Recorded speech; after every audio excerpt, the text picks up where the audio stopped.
For the female reproductive system, this system is more complex because of the uterine cycle and the ovarian cycle, which we will talk about them later. The reproductive system, the female reproductive system, along with its two big functions, producing the sex cells and producing the hormones, it has also later to take care of the fetal development and delivering the fetus outside the body. So that's what would make the female reproductive system more complex to the male reproductive system. So here we have some basic organs. We have the ovaries. Ovaries, very similar to the testes. Egg production, we'll talk about what's happening there, and also hormones production. What are the hormones? Estrogen and progesterone. And also we'll talk about. Once the eggs are ready, they will move to the uterine tube. Uterine tube is the tunnel that will take the sperms to the uterus. This is the site for fetal development, and the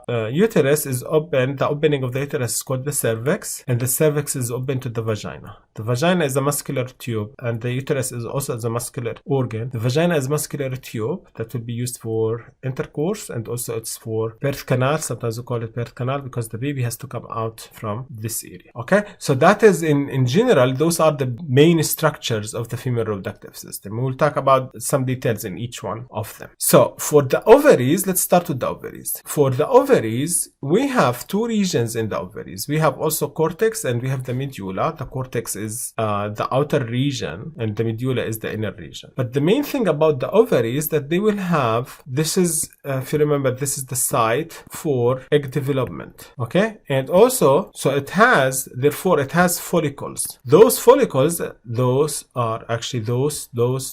We'll talk about them during the ovarian cycle. Those are the ones that they are going to release the egg. So it has a fixed number of follicles, the ovaries. And those follicles are also, from them we will have the eggs, and also we'll have the hormones coming from there. Once the egg is released, it will be captured by the uterine tube. The uterine tube does not really touch the ovaries. There is a space, so the egg has to jump to the uterine tube. There are like extensions, and those will catch the egg, and then they will push it toward the uterus. There are three regions of the tube. It doesn't really matter, but what matters is that sometimes if there are sperms in the system, that is the site of fertilization. So sometimes we will have fertilization happening in the tube, in the uterine tubule. So the egg will come from the ovary and will go through the tubule. If there are sperms, that is where the fertilization will happen. Sometimes the sperm, the fertilized egg will attach itself into the wall of the uterine tube, and it will start to develop. Okay, and this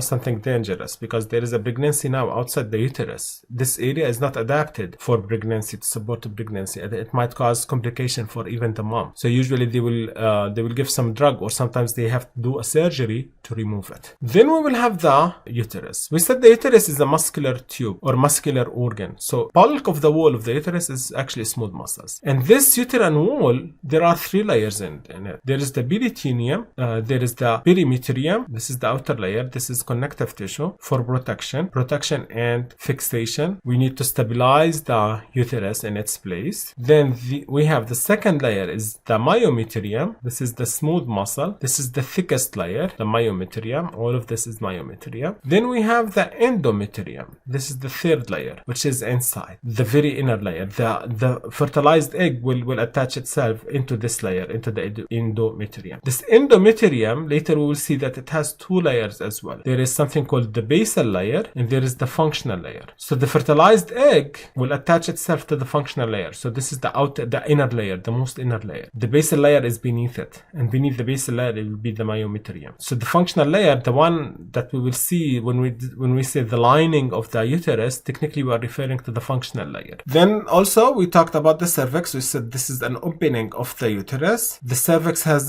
just one spot, one entrance point. Most of it is closed. Usually this entrance point also is covered with the mucus. So to protect to protect and to prevent infections from getting into the uterus. During the time of fertilization, when we have an egg in the system, this mucus will get dilated to allow sperms to go inside and fertilize the egg. Now, cervix, sometimes, unfortunately, there are conditions that will affect it, and usually there is a form of cancer called the cervical cancer. This is a very common type of cancer in women, and it will affect them between the ages of 30 and 50. Usually it will come because of inflammation, usually because of sexually transmitted infections. Sometimes you have some viruses, the HPV virus. Okay, all of those factors are risk factors, or all of those are risk factors that would affect, development of the cervical cancer. There is a test called the Pap smear test for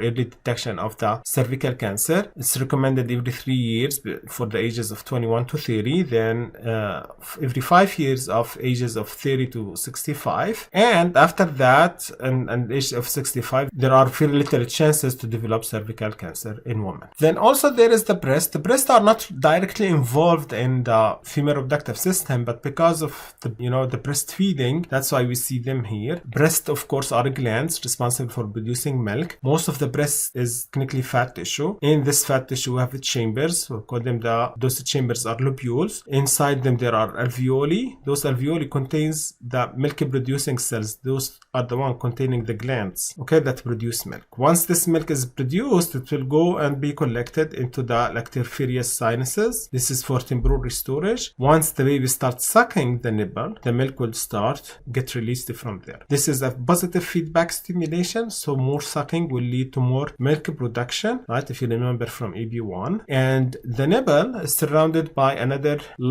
extra layer of skin called the areola. This is for protection. Lips of the baby would touch this area so much frequently that will cause sometimes inflammation in this area. So the areola is another layer of protection for the breast. Breast cancer is a big problem in women. 13% of women will develop a condition of breast cancer. Usually it's coming from the epithelial cells of the smallest duct, and eventually they might metastasize, and that's where breast cancer will become a problem. There are several risk factors like early puberty or late menopause. Those will contribute. No pregnancy, or the first pregnancy is very late in life. History of breast cancers. Heredity is a big factor. There are like 2 genes, BRCA1 and BRCA2. They contributed to breast cancer. 50 to 80% of women with those genes develop breast cancer. There are also conditions that there is no direct cause for them, that women will get breast cancer. There are several types of breast cancers. Not all of them will develop a mass. Sometimes it's just, the milk itself will turn into green, and that is, a form of the breast cancer. Usually breast cancer is well treated nowadays. There is a good survival rate, but early detection is a key in detecting and treating breast cancer. I will stop here. Then in the following video, I will talk about the ovarian and the uterine cycles.